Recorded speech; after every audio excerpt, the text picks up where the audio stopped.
নমস্কার, সুরজিৎ মান্না ক্রিয়েশনস চ্যানেলের পক্ষ থেকে তোমাদের সবাইকে সুস্বাগতম। আশা করি তোমরা সকলে ভালো এবং সুস্থ আছো।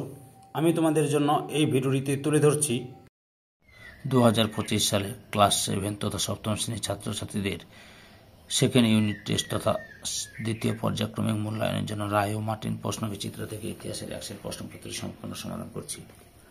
তার আগে তোমাদের কাছে অনুরোধ, তোমরা ভিডিওটি না টেনে পুরোটা দেখো। ভিডিওটি কেমন লাগলো কমেন্ট করে জানিও, ভিডিওটিতে লাইক দাও এবং শেয়ার করো।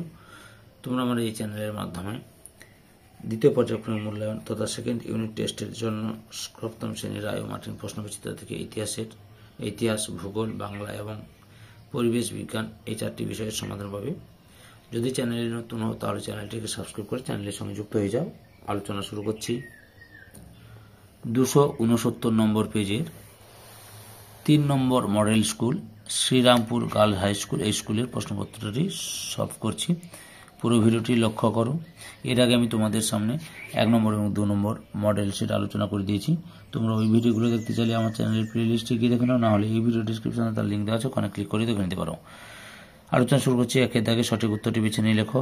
প্রথমে রয়েছে বিলগ্রামে যুদ্ধ হয়েছিল অপশান বিতে 1540 খ্রিস্টাব্দে। 2 নম্বর শের শাহ কৃষককে অপশান এতে পাট্টা দিতেন। 3 নম্বর রাজপুতদের গুরুত্বপূর্ণ দুর্গ ছিল অপশান বিতে চিত্তর দুর্গ। 4 নম্বরে মোগলরা নিজেদের অপশান এতে তৈমুরীয় ভাবত।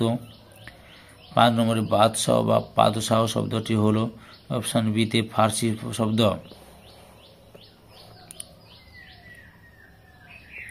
তারপরে 2 দাগে 2 কথায় উত্তর দাও।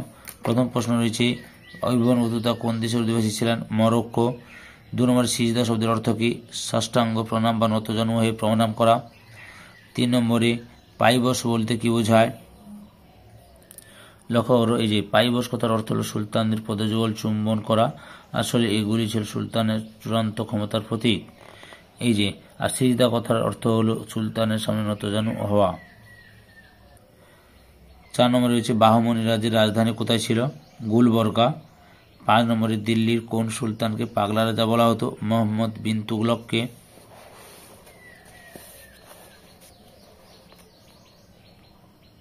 তারপরে 6 নম্বরে সৈয়দ বংশের প্রতিষ্ঠাতা কে ছিলেন? খিজির খান। 7 নম্বরে নিকোলা কোনটি কোন দেশের পর্যটক ছিলেন? ইটালির। 8 নম্বরে আকবর নামক আর লেখা আবুল ফজলের লেখা। 9 নম্বরে কোন সুলতান রেশন ব্যবস্থা প্রবর্তন করেন? আলাউদ্দিন খলজি। তারপরে রয়েছে 10 নম্বরে মনসবদারি প্রথাকে প্রবর্তন করেন 1571 খ্রিস্টাব্দে আকবর। 3 দাগে 2টি বা 3টি বাক্যে উত্তর দাও। প্রথমে রয়েছে উলাক কি? যে উলাক কি এখান থেকে লিখবে ঘোড়ার পিঠে চেপে চিঠিপত্র দ্রুত নিয়ে যাওয়ার ব্যবস্থাকে বলা হয় উলাক। এই ব্যবস্থা প্রতি 4 মাইল অন্তর চিঠিপত্র হস্তান্তরিত হতে হতে দ্রুত এগিয়ে যেত। পরের প্রশ্ন 2 নম্বরে দাগ ও হুলিয়া ব্যবস্থা কি কেন চালু করেছিলেন? এই যে সুলতান আলাউদ্দিন খলজি এখান থেকে শুরু করবে, বুঝতে পেরেছ? যে পরপর দেখে নাও দাগ ও হুলিয়া, তার সেই নামে যে দাগ ও হুলিয়া চালু করেন এত মধ্যে লিখবে। রাজিয়ার সিংহাসনে বসার পিছনে কাদের সমর্থন ছিল?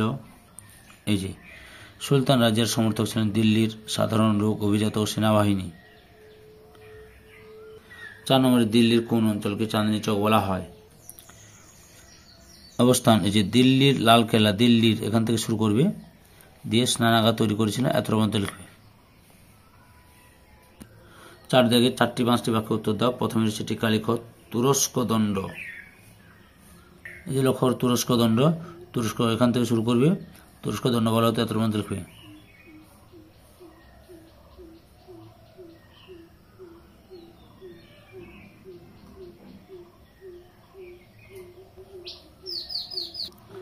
টিকা লেখো ঘরঘরার যুদ্ধ। এই লেখো ঘরঘরার যুদ্ধ এখান থেকে 1519 এখান থেকে শুরু করবে থেকে ঘরঘরা পর্যন্ত বিস্তৃত হয় এত মধ্যে লিখবে। 3 নম্বর টিকা লেখো বণিক। উত্তরটা লিখে যে ইউরোপীয় বণিকদের ভারতে আসার প্রচেষ্টাকে কেন্দ্র করে এখান থেকে শুরু করবে কেন্নানোর বাণিজ্য কুটি স্থাপন করে এত মধ্যে লিখবে।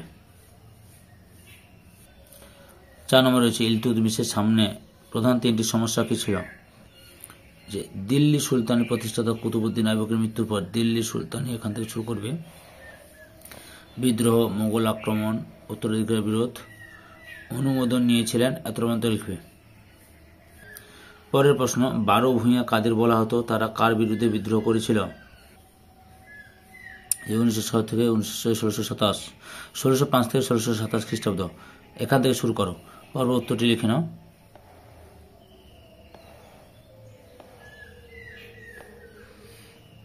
আনতে পেরেছিলেন, এত পর্যন্ত লিখবে।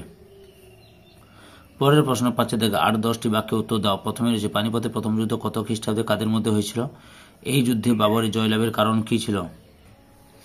এই বুঝতে পেরেছ, 1526 খ্রিস্টাব্দ, অর্থাৎ এখান থেকে শুরু করে মুঘল শাসনের সূচনা হয়, এতটা পর্যন্ত লিখবে। এই ভিডিওর লাস্ট প্রশ্ন, আকবরের নবরত্ন সভা ও রাজা বীরবল সম্বন্ধে আলোচনা করো। প্রথমে লক্ষ্য করো আকবরের নবরত্ন সভা, যে মুঘল সম্রাট আকবর, মুঘল এখান থেকে শুরু করো। টোডরমল অর্থমন্ত্রী, এত পর্যন্ত লিখবে। বুঝতে পেরেছ। এবার টিকা লিখে বীরবল, আকবরের রাজসভায় নবরত্ন এর মধ্যে অন্যতম ছিলেন। এই যে আকবর এখান থেকে শুরু করবে। উপাধিতে ভূষিত হন, এত পর্যন্ত লিখবে। সম্পূর্ণ ভিডিওটি দেখে আমার চ্যানেলের পাশে থাকার জন্য তোমাদের সবাইকে অসংখ্য অসংখ্য ধন্যবাদ।